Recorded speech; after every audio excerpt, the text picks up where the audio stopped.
wabarakatuh. Selamat pagi anak-anakku sekalian. Bagaimana kabarnya? Semoga kalian di rumah tetap sehat walafiat.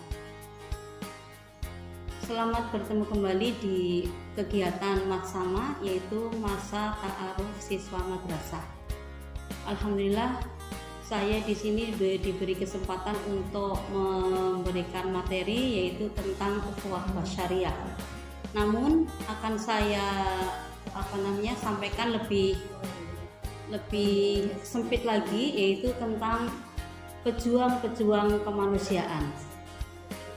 Sebelumnya akan saya perkenalkan dulu. Saya namanya Rahma Setiawati, guru mata pelajaran Al-Quran, Hadis, dan Tafsir. Nanti kalian yang memilih jurusan keagamaan akan bertemu dengan saya, yaitu untuk mata pelajaran tafsir. Oke, selanjutnya kita langsung ke materi saja. Sebelumnya akan kita sampaikan dulu tentang yel-yel madrasah ya. Kalian pasti sudah dikenalkan kemarin tentang yel-yel madrasah.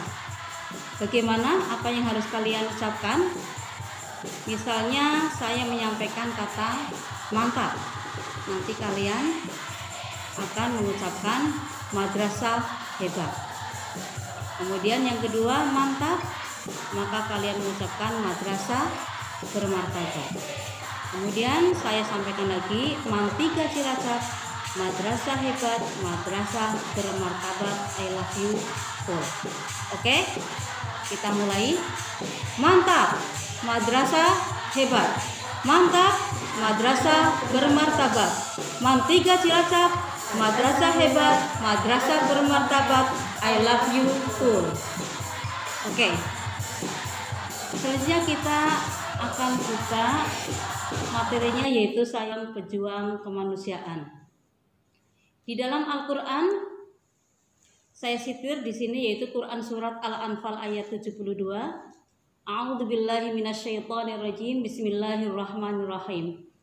Innalladzina amanu wa hajaru wa jahadu bi amwalihim wa anfusihim fi sabilillah walladzina awaw wa nasaru ulaika ba'duhum awliya'u ba'd.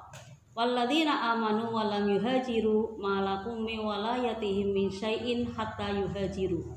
Wa inistansurukum fid dini fa alaikumun nasru illa ala qaumin bainakum wa bainahum mitsaq wallahu bima ta'maluna basir. Yang artinya, sesungguhnya orang-orang yang beriman dan berhijrah serta berjihad dengan harta dan jiwanya di jalan Allah, dan orang-orang yang memberikan tempat kediaman dan pertolongan kepada orang-orang muhajirin, mereka itu satu sama lain saling melindungi. Dan terhadap orang-orang yang beriman tetapi belum berhijrah, maka tidak ada kewajiban sedikit pun atasmu melindungi mereka sebelum mereka berhijrah. Akan tetapi jika mereka meminta pertolongan kepadamu dalam urusan pembelaan agama, maka kamu wajib memberikan pertolongan kecuali terhadap orang-orang yang telah ada perjanjian di antara kamu dengan mereka. Dan Allah Maha melihat apa yang kamu kerjakan. Apa sih korelasinya ayat ini dengan apa yang akan saya sampaikan, yaitu tentang ukhuwah basyariah?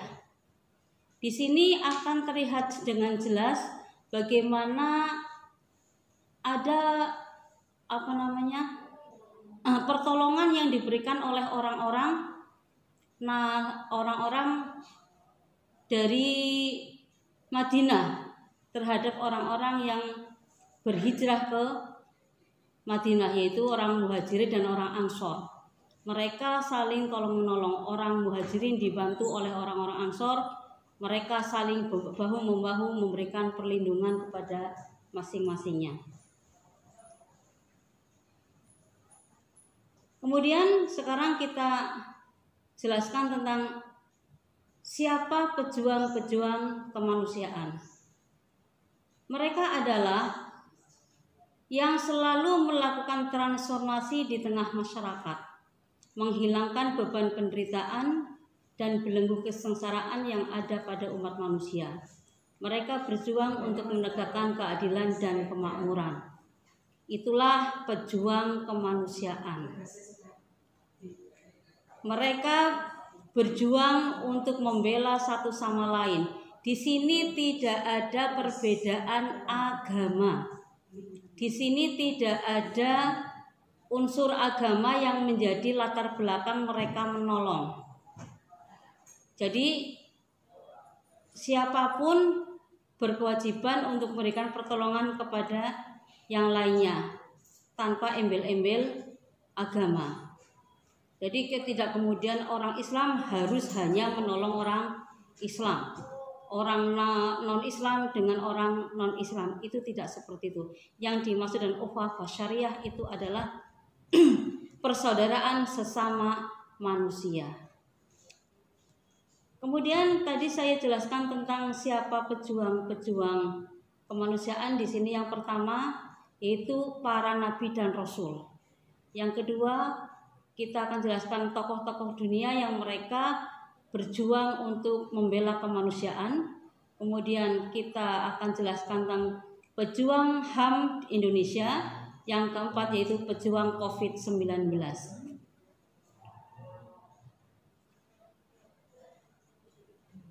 Perlu kalian ketahui bahwa Nabi Ibrahim, beliau melawan Raja Namrud.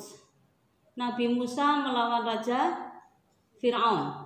Nabi Isa melawan para penguasa Romawi, sedangkan Nabi Muhammad SAW melawan penguasa kafir Quraisy.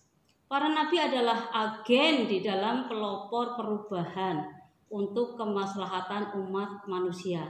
Misi mereka melakukan transformasi sosial menuju kehidupan yang lebih baik, adil, dan sejahtera. Kegigihan para nabi akhirnya mampu mengubah mental masyarakat dari yang semula pemalas, picik, tertutup, kemudian konservatif, menjadi para pekerja keras yang apresiatif terhadap keragaman dan terbuka terhadap berbagai bentuk perubahan yang lebih baik dan progresif. Kalian melihat sejarah bagaimana Nabi Muhammad SAW berjuang melawan penguasa kaum Quraisy saat itu, di mana mereka adalah orang-orang yang menyembah berhala. Nabi Muhammad berusaha untuk merubah keadaan minadzulumati ilan nur, dari kegelapan kepada cahaya, dan akan lebih kentara lagi bagaimana perjuangan Nabi Muhammad itu ketika beliau itu berada di Madinah. Ketika di Madinah, beliau membuat satu piagam Madinah yang isinya di situ menyatukan semua elemen masyarakat, tidak memandang agama. Di situ ada Yahudi, ada Nasrani, ada orang Islam. Mereka bersatu padu membentuk Madinatul Munawwarah. Kemudian selanjutnya yang kedua adalah para tokoh dunia. Para tokoh dunia yang saya maksud di sini adalah yang pertama Ibu Teresa. Ibu Teresa mungkin kalian ya sepanjang tidak pernah membaca literasi yang tidak tahu siapa beliau. Beliau adalah orang biarawati Katolik, tetapi subhanallah kalau kita lihat perjuangannya, dia itu mengabdikan diri melayani orang-orang miskin, anak-anak yatim piatu, dan orang-orang yang sakaratul maut. Ini perjuangan yang luar biasa. Dan itu juga tidak ada tendensi agama. Yang penting siapa yang membutuhkan pertolongan maka ditolong. Kemudian kedua Mahatma Gandhi. Mahatma Gandhi orang mana? Orang India. Dia banyak menginspirasi orang banyak karena dia menjadi tokoh kemanusiaan. Meskipun politik yang digelutinya, tapi dia tidak menggunakan kekerasan untuk menyuarakan aspirasi rakyat. Yang berikutnya Martin Luther King. Nah ini, dia juga seperti Mahatma Gandhi. Dia melakukan perubahan-perubahan revolusi sosial. Yang ketiga, yang berikutnya, yang keempat, Nelson Mandela. Nelson Mandela itu siapa? Nelson Mandela adalah Presiden Afrika Selatan. Dia orang kulit hitam yang ingin agar kulit hitam itu disejajarkan atau tidak dilakukan diskriminasi terhadap mereka dari orang-orang kulit putih. Yang terakhir ini orang Indonesia, Ihsan Yassin Limpo. Ia menyisihkan sebagian hartanya bagi mereka yang membutuhkan. Ia juga menyatakan bahwa dana yang digunakan dalam pembekalan merupakan zakat harta yang dikumpulkan dari keluarga besarnya. Itu pengorbanan yang dilakukan oleh Yassin Limpo demi untuk kemanusiaan. Apapun dilakukan. Tadi pada ayat yang tadi Bu Rahma sampaikan itu ada wajahidu bi amwalihim wa anfusihim, bi amwalikum wa anfusikum. Berjihad dengan harta dan jiwa. Itu. Jadi demi untuk memperjuangkan kemanusiaan, orang itu rela mengorbankan harta dan jiwanya. Selanjutnya, tokoh yang ketiga yaitu pejuang HAM Indonesia. Di sini yang pertama Yat Tian Hin, yang kedua Abdurrahman Wahid. Siapa Abdurrahman Wahid? Mbah Gus Dur. Yang berikutnya Munir Said Tholib, yang keempat Adnan Buyung Nasution, yang kelima Asmara Nababan. Ini lima-limanya adalah tokoh HAM Indonesia, pembela hak asasi manusia, tokoh kemanusiaan.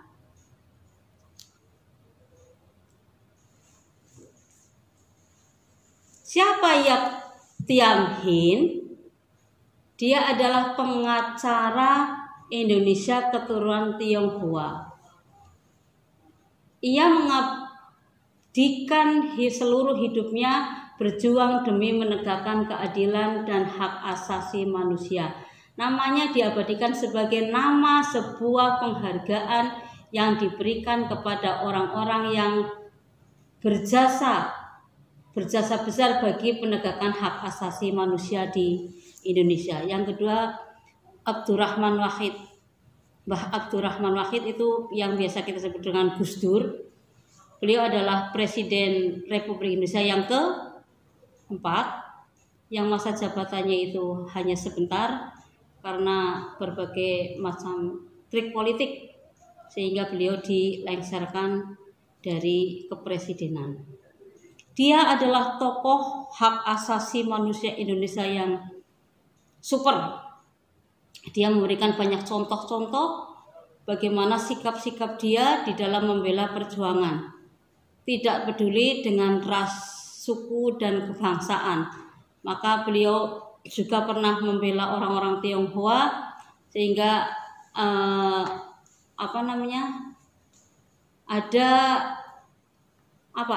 Tionghoa dijadikan sebagai tidak kemudian didiskriminasi. Kemudian berikutnya yaitu yang ketiga Munir Said Tholib. Beliau adalah tokoh kontras. Dia itu adalah Direktur Eksekutif Lembaga Pemantau Hak Asasi Manusia Indonesia. Dia meninggal dunia di pesawat. Ini juga trik politik lagi, di mana beliau itu orang-orang yang membela hak asasi manusia. Banyak orang yang tidak suka, akhirnya salah satunya tindakan yang dilakukan adalah membunuh. Dia dibunuh di pesawat ketika akan melakukan perjalanan ke Belanda. Berikutnya yaitu Adnan Buyung Nasution. Dia adalah tokoh anggota Dewan Pertimbangan Presiden pada bidang hukum tahun 2007 sampai 2009. Dia itu orang yang paling keras di dalam melawan pemerintahan Soeharto, melawan pemerintahan Orde Baru. Dia pernah mengatakan bahwa ABRI itu rakus. Ya ini, dia memiliki kekuatan di bidang hukum sehingga dia itu berani membela dengan perkataan-perkataannya. Jadi sampai dia itu dipenjara 2 kali karena dia membela hukum, membela kebenaran. Yang kelima adalah Asmara Nababan. Sama seperti tadi, Asmara Nababan juga dia sebagai tokoh aktivis hak asasi manusia dan demokrasi di Indonesia. Yang terakhir itu pejuang COVID-19. Siapa pejuang COVID-19? Yang pertama adalah tenaga medis, tenaga kesehatan.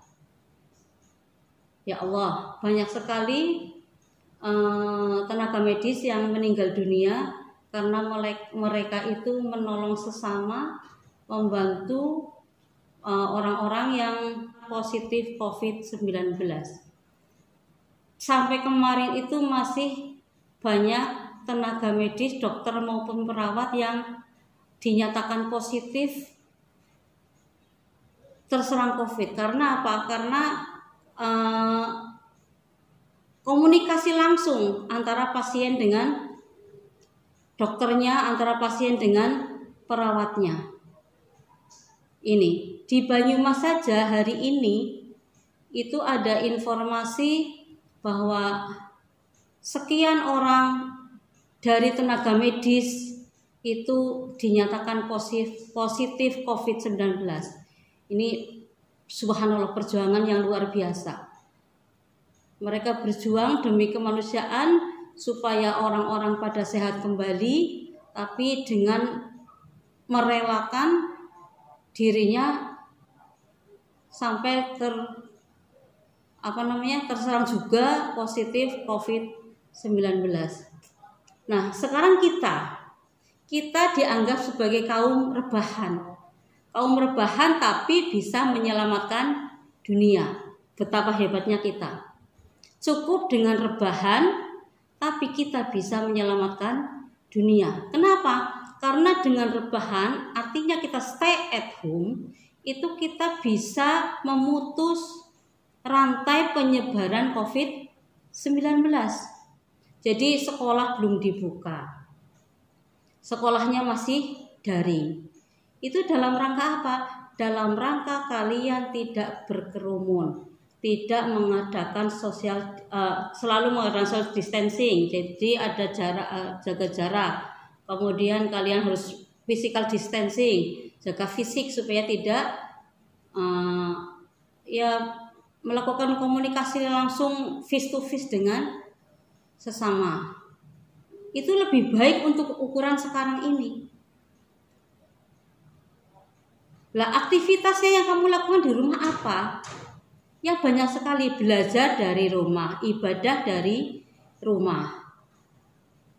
Melakukan olahraga juga di rumah saja, tidak usah kemudian oke Bu, sekarang kan lagi new normal, kondisinya sudah normal sekali, wisatawan sudah boleh bepergian, kemudian mall sudah dibuka, bahkan sebentar lagi ada bioskop juga dibuka, tapi tetap kita menggunakan standar kesehatan, protokol kesehatan harus tetap dipakai, wajib pakai masker. Bahkan ya ini saya lihat videonya, Ketua Umum PBNU itu mengatakan bahwa setiap orang NU ketika keluar itu wajib menggunakan masker.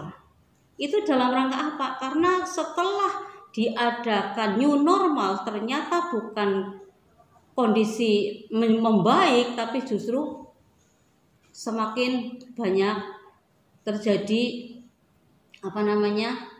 orang-orang yang positif COVID-19. Pernah beberapa hari kemarin sampai ada dalam satu hari itu yang terkena COVID-19 dalam satu hari 2.653 orang. Ini naudzubillah min dzalik. Kondisi new normal, orang menganggap sudah normal. Maka kembali lagi wajib pakai masker, stay at home, kalau memang nggak harus kemana-mana, di rumah saja. Kita menjaga diri, kita menjaga keluarga, kita menjaga orang lain dari tersebarnya virus COVID-19. Itu saja yang bisa saya sampaikan. Yang terakhir, saya akan berikan kesimpulan bahwa khairun nas anfa'uhum linnas. Sebaik-baik manusia adalah yang bermanfaat bagi orang lain. Selama kita dengan rebahan itu adalah yang terbaik, maka lakukanlah, karena itu lebih bermanfaat. Lakukanlah semua aktivitas dari dalam rumah. Dan itu adalah salah satu juga misi kemanusiaan kita, sehingga kita tidak menyebarkan virus ataupun tidak tersebar virus kepada diri kita, keluarga, dan orang lain. Jika kita belum mampu memberikan kemanfaatan orang lain, maka jangan kita memadorotkan diri sendiri dan orang lain. Begitu ya anak-anak? Oke, jadi setelah saya sampaikan kesimpulan, maka berikutnya adalah kalian mengerjakan tugas. Tugasnya apa? Tugasnya adalah kalian cukup dengan menjawab secara singkat bagaimana penerapan ukhuwah basyariah di lingkunganmu. Ulangi, bagaimana penerapan ukhuwah basyariah di lingkunganmu. Tadi sekilas di depan sudah saya sampaikan apa itu ukhuwah basyariah. Yaitu apa tadi ukhuwah basyariah? Persaudaraan sesama manusia. Dan yang saya tanyakan adalah bagaimana penerapannya. Oke, terima kasih. Akhiri wabillahi taufik wal hidayah. Assalamualaikum warahmatullahi wabarakatuh.